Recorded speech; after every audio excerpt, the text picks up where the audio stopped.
But you know, the issue of children worries me more than ever anything else. During the years, I've been counting the number of children who are dying per year. Last year, for instance, there was not less than one child killed per month. And this last few weeks, you're now talking about 3 children who have been killed. I mean, no society should actually do that against children. I mean, children are children and must be treated like children and must go to school and develop themselves to be human beings. But you can't solve this problem without ending occupation. If you end the occupation, there will be no need to kill children. And the way in which the children are being killed, it's just devastating. The Palestinian-South African relationship dates back decades in history. This relationship, which is different than the relationship with any other country, maybe because the Palestinians are going through the experience that the South Africans have gone through during the apartheid regime.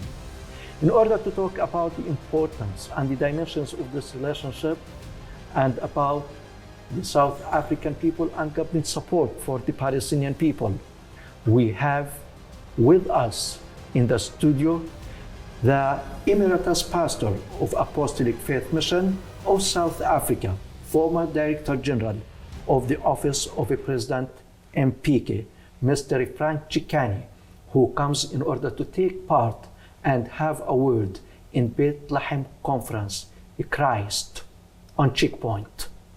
You're welcome, sir. Thank you very much. I'm pleased to be with you and ready to speak to your listeners and those who watch your program. And that's the office of President Thabo Mbeki, where I was Director General. Yeah. Yes, you are welcome. You came from South Africa to Palestine and from the city of Bethlehem, where we are going to have the conference, Christ on Checkpoint, to Ramallah. I want you first to describe, if possible, your impression, your feeling while you're coming from Bethlehem to Ramallah, watching the occupation checkpoints, the wall, the barriers on the Palestinians' roads. You know, I wish that they could remove all of it. This place would look so fantastic. I mean, but what you see, it's walls, it's barriers, it's checkpoints. And you know, in our tradition, scripturally, we thought that, you know, Jesus came and died so that we can get rid of the walls of separation. You know, take away the walls and let people live together in a peaceful way. But indeed, this is an experience. We had to take a long route to be able to be on time because of the barriers, the checkpoints, the queues. And then in one of those checkpoints, of course, they asked for our identity and said, do you have a passport? And then your visa. You know, that's what we ask. Yes, sir. You coming from South Africa, and we know that we have a lot of similarities between the situation the people of Palestine have today and the situation that South Africa has gone through. I mean, the apartheid system. And you were able to defeat the apartheid regime and have your freedom, have justice.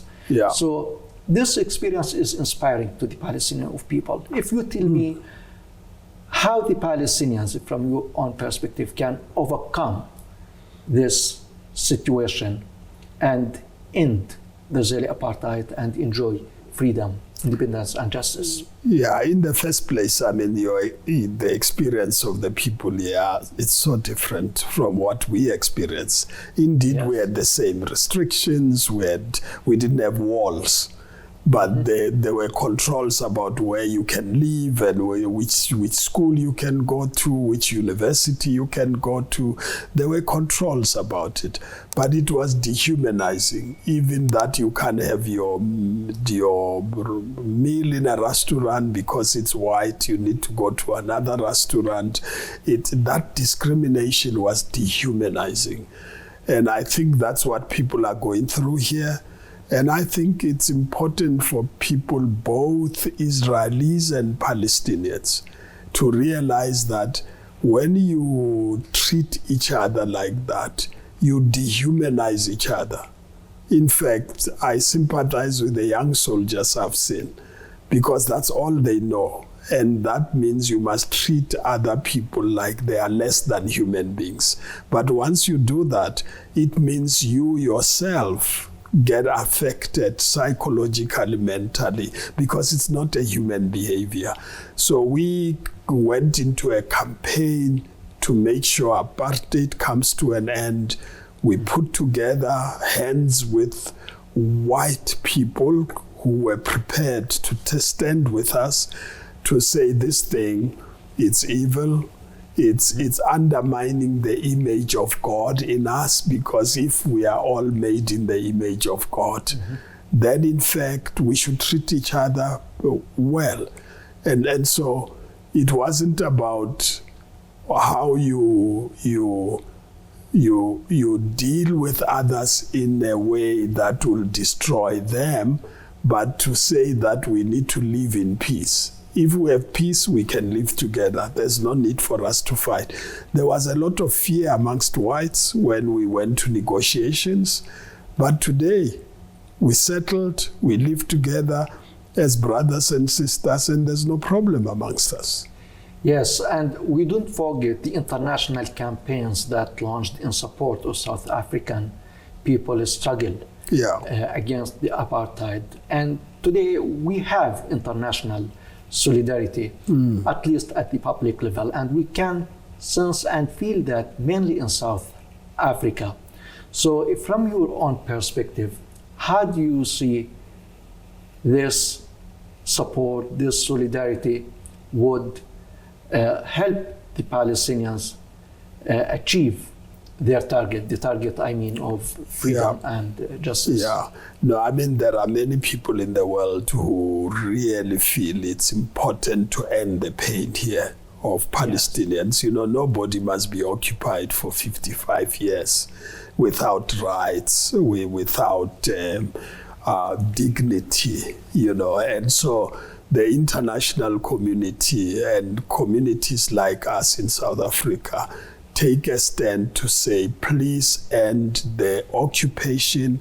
It is dehumanizing both the Israelis and Jewish Israelis and Palestinians in the occupied areas, and even Palestinians within the Israeli borders. Yes. And so we believe that there are enough people in the world who would say no to this type of treatment, but there is also Jewish communities who also are saying no, we don't want to be associated with occupation of people and dehumanizing them.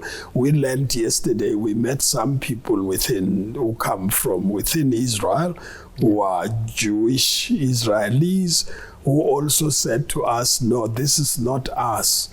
We are not meant to dehumanize other people, to occupy them.